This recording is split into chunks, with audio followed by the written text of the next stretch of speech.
Hello, I'm PJ Bishop, and welcome back. It's been a rough May for us. We're sitting here at 22-33. That's just a 40% winning percentage, 10.5 games behind Tampa for division lead, and 7 games out of the wild card spot as one of the worst teams in the entire AL. My issue has been pitching has gotten a little better as a group from the starting rotation and the bullpen. But the bats have significantly cooled off. I think in the month of May or the month of April, we had 8 players with, I think, greater than 800 OPS, 800 or better. And this past month, we had 2. So significantly cooler bats. Pitching still somewhat of an issue, equals tons of losses. And that's what it's been. We're not even scoring that many runs. I mean, as you can see here, we have dropped statistically. I mean, we're tied for third in run. We're still good offensively, but we're definitely dropping. Tied for third in runs, second in batting average. I mean, we did have some injuries that kept us down as well, but the pitching should be better. So I'm not sure why it's extremely inconsistent and just not playing the way it should. Because the ratings say that you should be playing better, but they're not. So it's frustrating because they'll give me like 4 innings of really good innings. You know, sometimes 6 good innings, but then there's always that one area where they just all of a sudden give up 3 home runs in a row and you're down 3-0. Or in the second inning, they're just giving up 5 runs and you're like, okay, that was not what I want. And then the rest of the game, they shut them down. So because I end up keeping them in, I'm not going to pull a starter in the second inning. It's just going to strain my bullpen. And then the rest of the game, they're fine, except for that one 5-run hiccup inning. So it's just been frustrating to have those almost every single game. And it's always in the first or second inning. So it's, again, I'm not pulling a guy in the first inning because it's been such inconsistent pitching that if they do it again, second game in a row, I have no bullpen. Everybody's been used. They're exhausted. And I don't want to strain my bullpen too much. So saying that, let's take a closer look, see what's going on here. Transactions-wise, I don't think he's even with us anymore. But Chris Murphy did make his MLB debut versus Toronto. Rough start. His very first at-bat, or very first batter he faced, he gave up a home run. But thanks to the offense, he did get the win. He went 5 innings, gave up 5 hits, 3 runs, all earned, and also all solo shot home runs. Walked 1 and struck out 4. So not the greatest debut, but not the worst. He's now down in AAA anyway. As like I said, a lot of our starters did get healthy, and we had to make room somehow. Shortstop Gabriel Arias, I believe in his first game, was suspended 4 games after being hit by a pitch in charge of the mound. So yes, that is a thing. They do get suspended here. He got suspended as soon as he got hit by a pitch. He started to charge the mound. Relief pitching Brian Mata was sent down to AAA. Starting pitcher Josh Winikowski recalled from AAA for emergency spot start. This is when I made when I made the trades and we got had to figure out how to get the rotation going again. We did. We're back on pace now, normal. And then Winikowski was sent back down to AAA, and Brian Mata was recalled. This is where we got hurt offensively. Left fielder Masataka Yoshida was placed on a 10-day IL, out 3 weeks with a bone bruise. Second baseman Nick Sogard recalled from AAA. So that one hurt because he was one of the best hitters we had.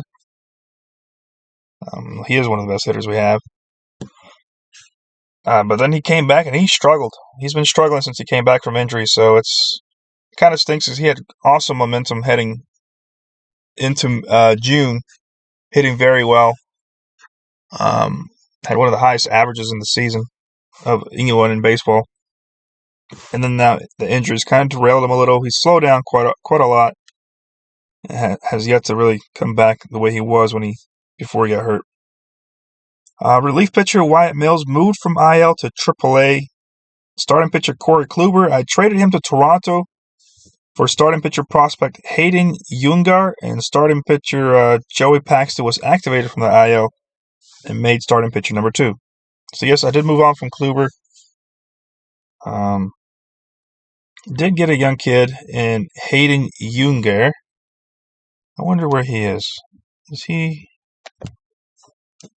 somewhere here?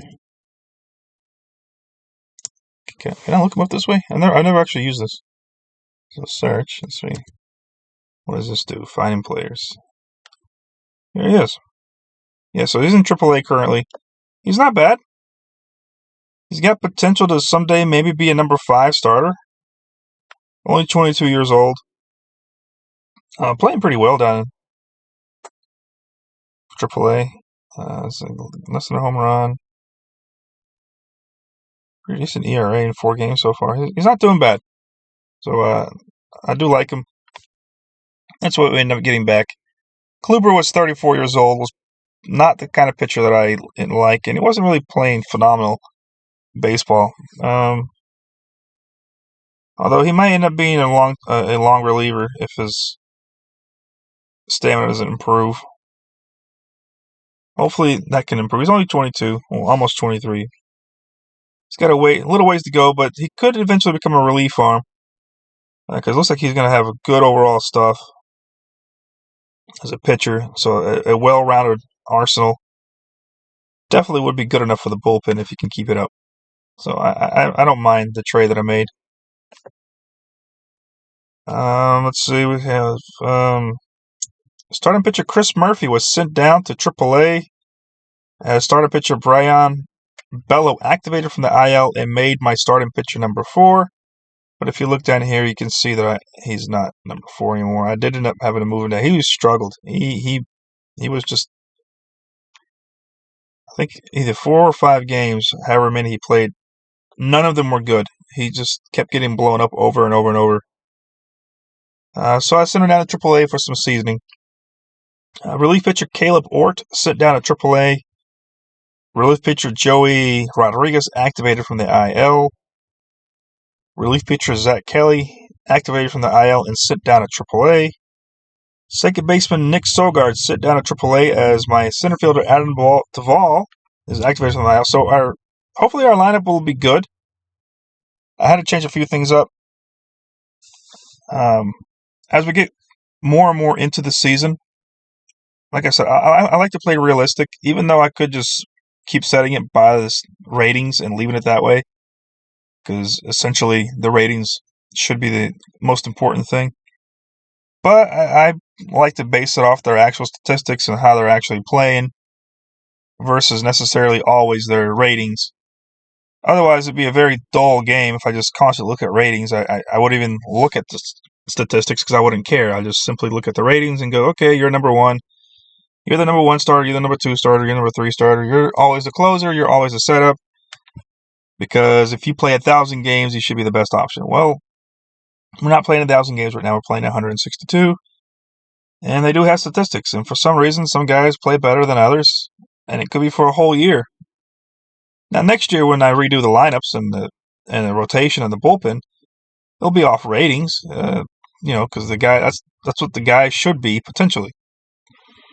But what he is doesn't always match his ratings. So I do use statistics once the season is fairly in. We're a third of the way in, so there's no. It's not like we're 10 games in. We're a third of the way into the season.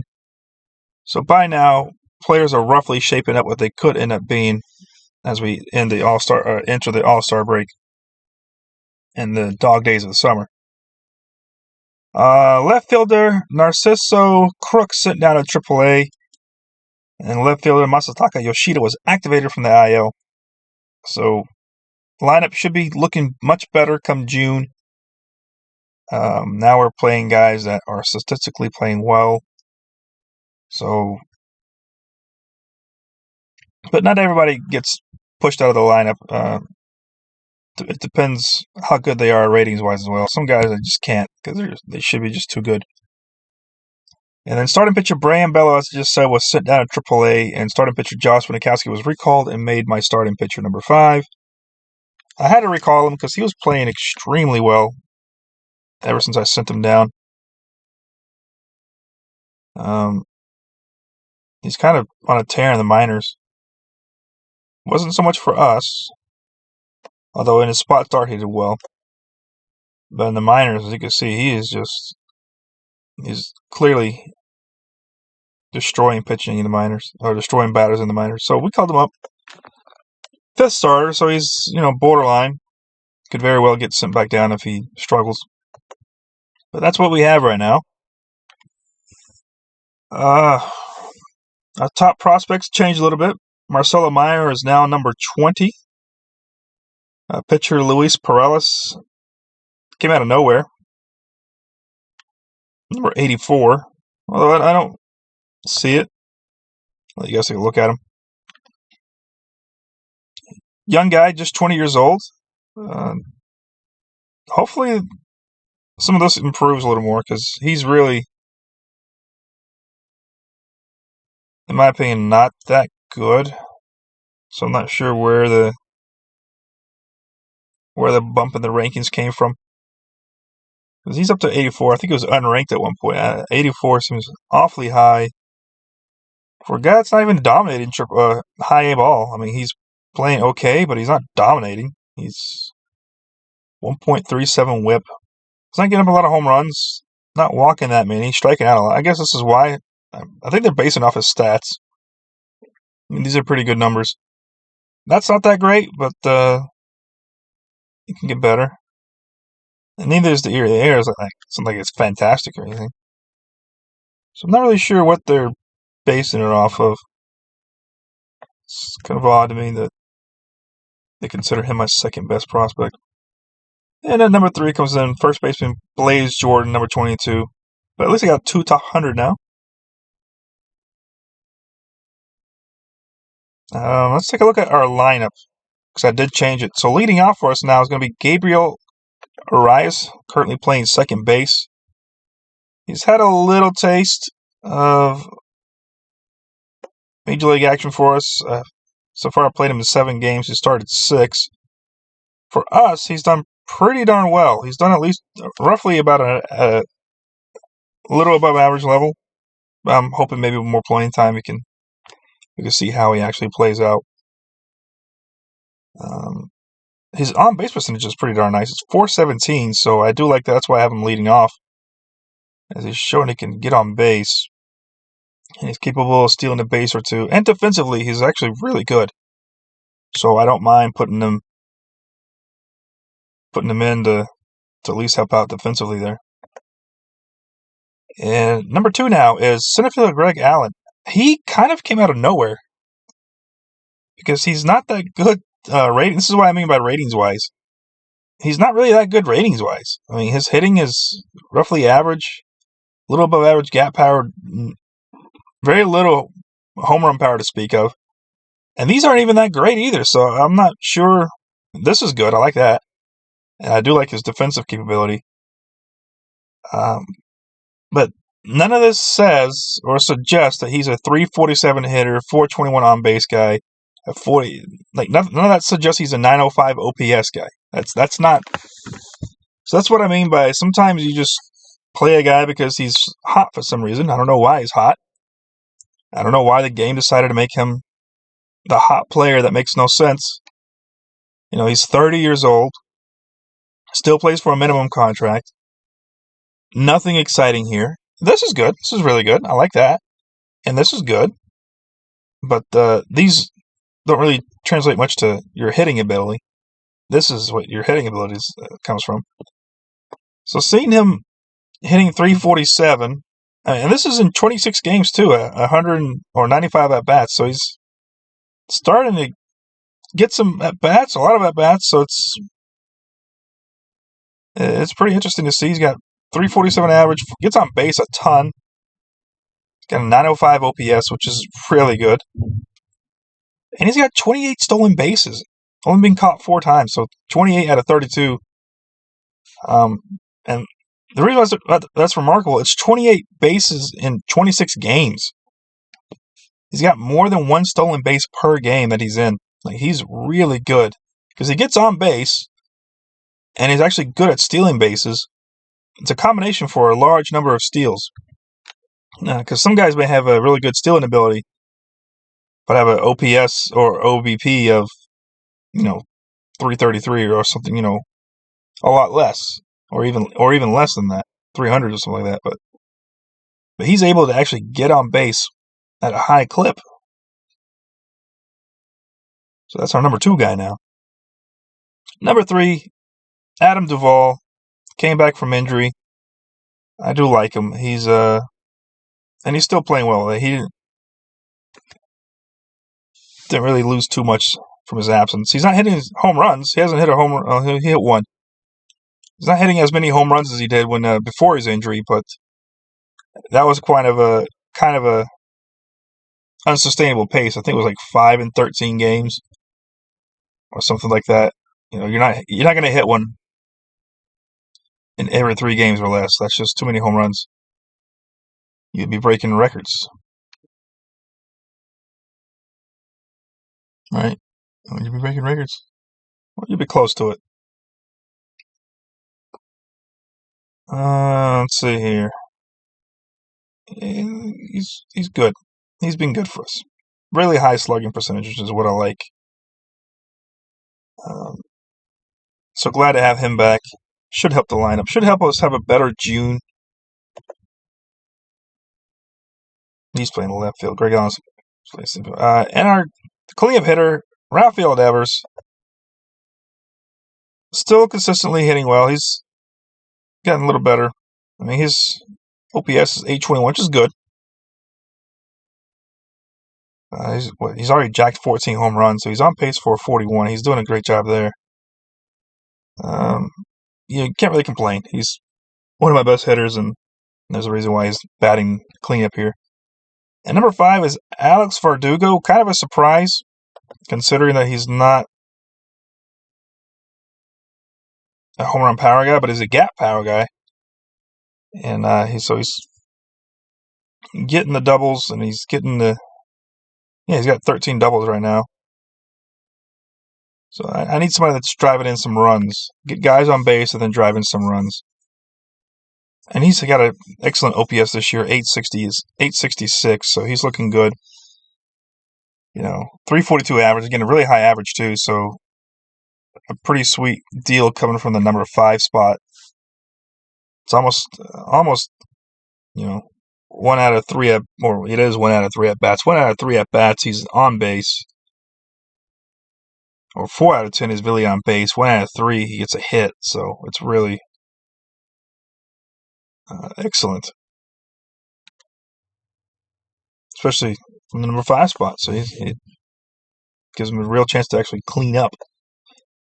Batting at number 6, Justin Turner. Still finds himself down here at the bottom. Ever since opening day leadoff hitter has found himself at the bottom half of the lineup quite often now, but he's 38. What do you expect? His OPS is, again, nothing amazing. It's 691, which is roughly below league average.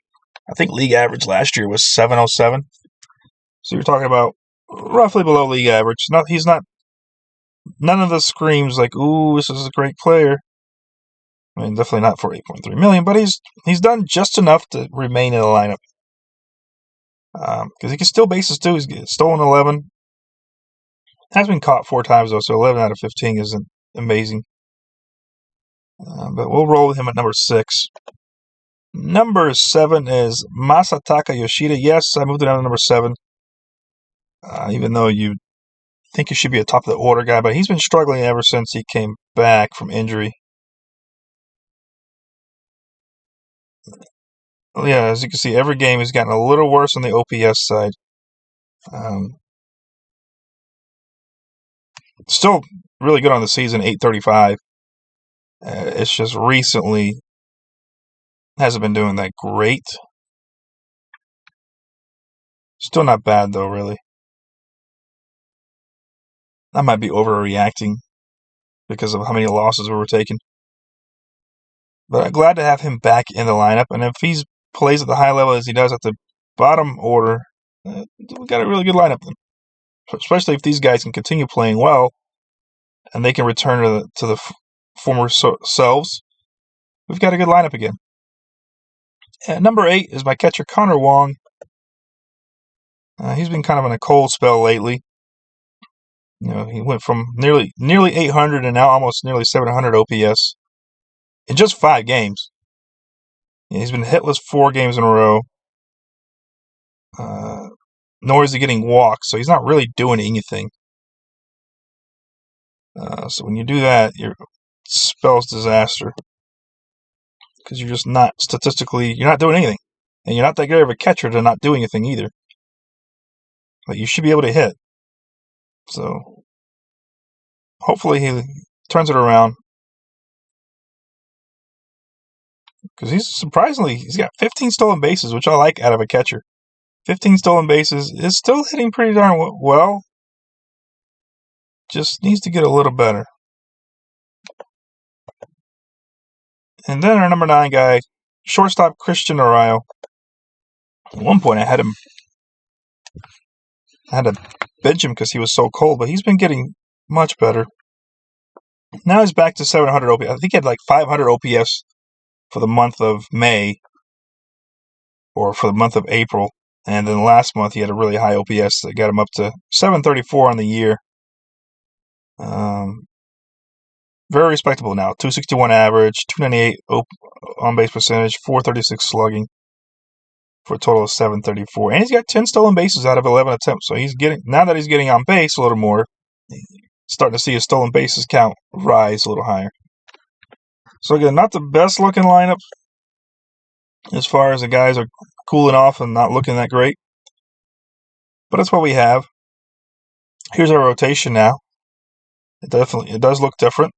A lot different than it was when it started the season. So, Framber Valdez is our number 1. Then James Paxton, Nick Pivetta, Luis Patino, and Josh Winikowski. So, lineup. We're going to find the right. We keep fixing this puzzle and trying to find the right place for everybody and try to win some games. Let's take a look at some of the minor league guys. How are the minor league teams doing? AAA team looks good. 37-15. I wish that was our major league team. Maybe it's a sign of things to come. 7.5 games up. AA team is struggling. They're 18-29, 17 games back. High A is 19-21, almost 500, 6 games back from first. And low A ball is 26-21, 2 games up in their division, so they're not doing bad. So we got some successful teams, we got some bad teams, but that's the minor leagues. Sometimes you don't really pay attention to this too much. Just how are your better prospects doing? Speaking of how my better prospects are doing, let's find out how they're doing. As you know, I do follow them. Top prospects. Is it in order they're like? It is. So first baseman, Blaze Jordan. Up to AA. I think he ended up getting a promotion. Not because of his outstanding play. I think AA needed some batters, and he was one of the better ones available. Oh, no, he's been in AA, so he's been in AA all year. Not really that great this year. He's OPS of 698. I'll say more of a struggle. 240 batting average. Nothing fantastic. He is on pace for 18 home runs, which is a pretty darn good number. Just needs to keep improving. There's no rush for him. We have Tristan Casas up first, so we're more than fine and waiting. Second baseman Marcelo Meyer up to AA Portland now. He's been on a tear. He did end up getting a promotion. He's batting over 1,000 in the high A. So let's see how he does in AA. Now he's one step closer to the Major League Baseball, but Not yet ratings-wise, so I can't move him up too quickly because he just isn't going to be able to do anything. Defensively, yes, he's solid. He could probably play for me right now on the defensive side, but offensively, he's still a good ways away from being a finished product. But he's up to number 20 in the rankings, and he's only 20 years old, so he's got plenty of time. There's no rush, no need to rush him, as that will just end up, in my opinion, hurting his development more so than helping. There's never need to rush. And at second base now, we're pretty set defensively at second base with Gabriel Arias coming in. And eventually Trevor Story is going to come back from injury, and we're going to have a little interesting logjam there in the infield with Enrique Hernandez, Christian Arroyo, Gabriel Arias, and Trevor Story to figure out how to utilize everybody. It's getting to the point to where once you're healthy, it's hard to figure out where everybody goes because you want to play everybody and you want to make everyone happy. But he's been on an absolute tear, over 1,000 OPS. That was in high A. Let's see how he does in double A. Very curious to see if he can continue that awesome play. Third baseman Carter Crawford, still at the Florida Complex League. Haven't played any games yet, so there's no point really looking to him. Left fielder Nick York is up to double A. He's hitting well. Like, he's not doing bad. He's hitting well. Again, just holding the zone in double A. Definitely an improvement from last year, where he struggled in high A. This year, he's holding his own and in a higher league and division, so he's doing really well. Still a decent ways away from developing into anything for me, because he's not going to be defensive. He's just not going to be anything defensively. For me, he's going to have to get this all the way up to like 60. He needs to be fully developed before I even consider him. Before I even consider calling him up. He's not fully developed. I can't imagine him being too useful because he's not defensively talented. And then we have center fielder Miguel Blees up to high A Greenville. 910 OPS, so he's doing really well. I think, he was in low A. He was in low A Salem. Now we called him up to high A. So we'll see if he can continue his really good pace. Because 910 is excellent OPS. What was he doing for average? He was 292, 363, 547. Just looked fantastic. 12 homers in 32 games. So he was definitely having a great time down there. But he's quickly making up the ranks. He was in our Dominican League. He was in the Florida Complex last year. Started off in low A ball this year. It's his first full season of ball. And he's already up to high A, and he's only 19 years old. So he's quickly ascending the ranks. And I would love to see him develop fully because he's outstanding defensively. Won't be the greatest center in the world, but far from the worst. Definitely overqualified for left field, but that's where he'll be the best at. Right field, I guess that's because they're counting his range and his air. His arm doesn't really play for right field. It's more of a left field arm. But this is good enough for center field, and that's good enough for center field. This is a little higher. I would love that. If it was like 60, then for center field, I would really love it. For right field, I like to see the 65 or higher. Preferably 70, 75. Or obviously 80. But he looks really good. So defensively, he's going to be solid. I like this. I like that he's fast and he can steal. And he's great on the base pass. So this right here and this, the combination of this, I think is really good. I think it's still, like I said, I think it's better than 3.5. Just because, maybe this is, again, like I said, this is probably the only thing that's holding back. But I really like him. So and that's why he's quickly moving up the ranks. He's just really good. Only 19 years old. And then center fielder Sedano Rafaela in AAA, Rafaela.